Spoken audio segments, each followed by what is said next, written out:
Alright, welcome back to our course.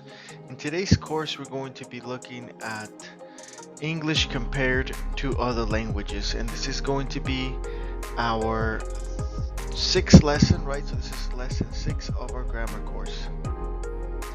Alright, and let's go ahead and do our lesson 5 recap. So in lesson 5, we talked about the sentence elements and what phrases we can use with them. So we said that the subject would use the noun phrase. When you're building the subject element of the sentence, you can only use noun phrases. The verb would obviously be the verb phrase as well. For object, this is going to be again noun phrase because it's very similar to the subject in that matter. For the complement, remember this is a complement of the subject, right? For complements, we can use our adjective phrases or we can use our noun phrases. And for the adverbial, we can use an adverbial phrase, a prepositional phrase, or a noun phrase. So based on these different elements, we can go ahead and build our sentence, and we can know what type of phrases we can use with each element, right? Now that we've done our review, let's go ahead and talk about today's lesson.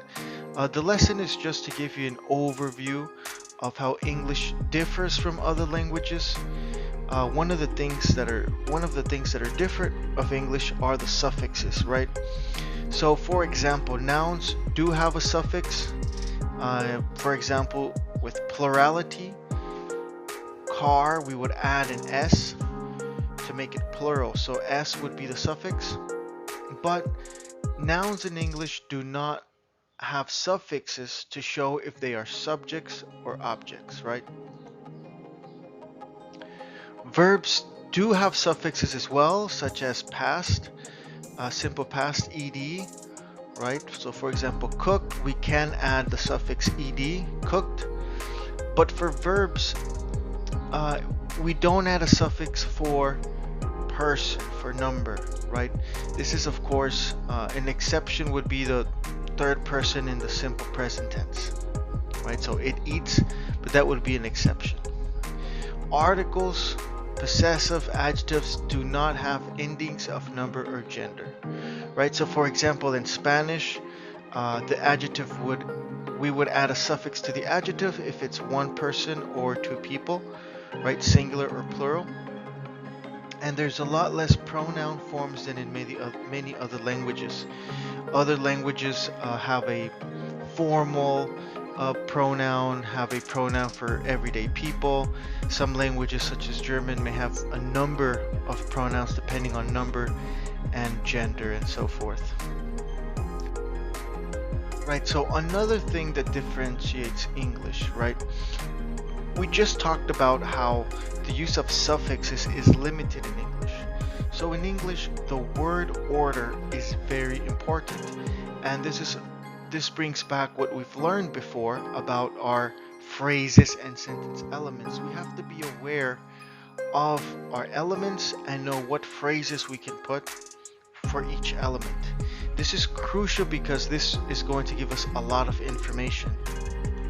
For example, with nouns, right? The order of the nouns will tell us if it's a subject or an object because we don't have that suffix, right? So, for example, the woman loved the man. The woman and the man, the only way we can tell if it's a subject or an object is because of the word order. The first one in this case would be the subject, right? So here we have an example again. The man loved the woman. They look exactly the same. The only thing that makes the woman or the man the subject is the order.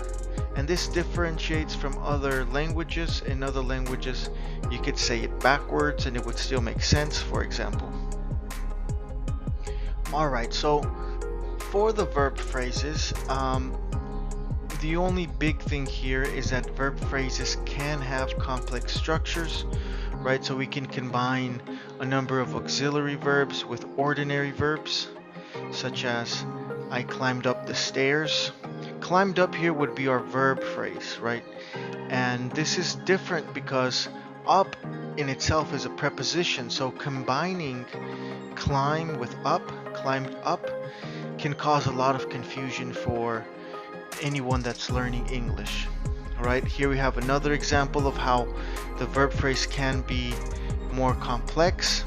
We shall be climbing, right?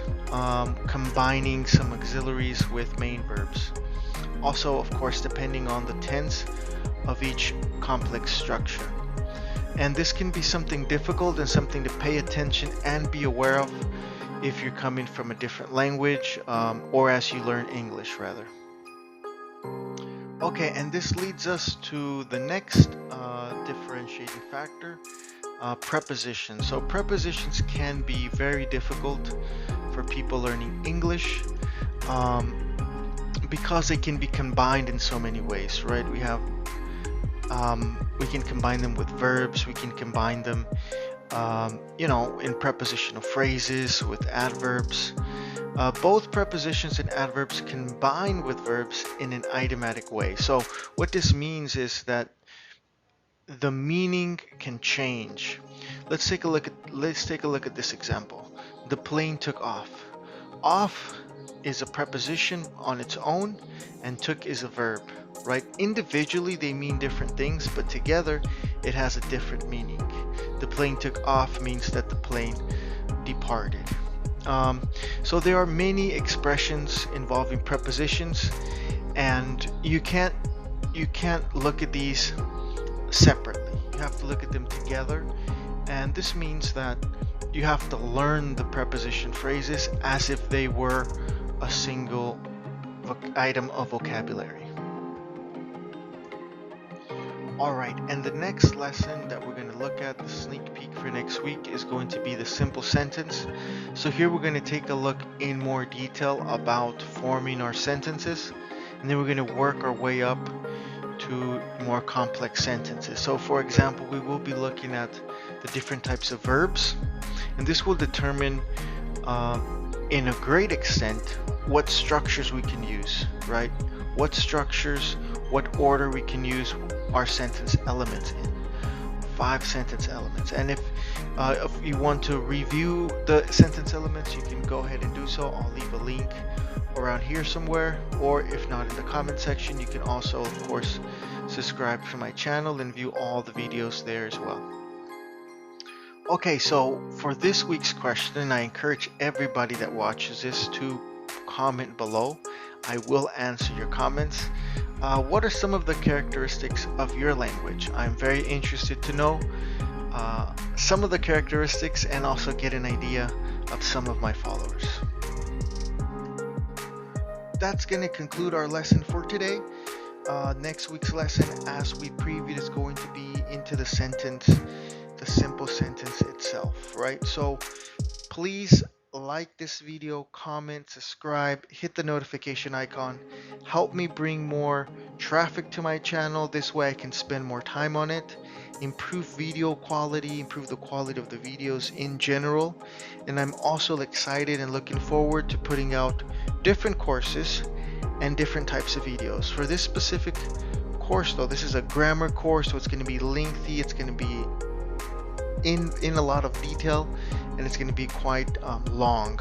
But I'm also planning on setting up a new basic course to learn English and some short video forms as well.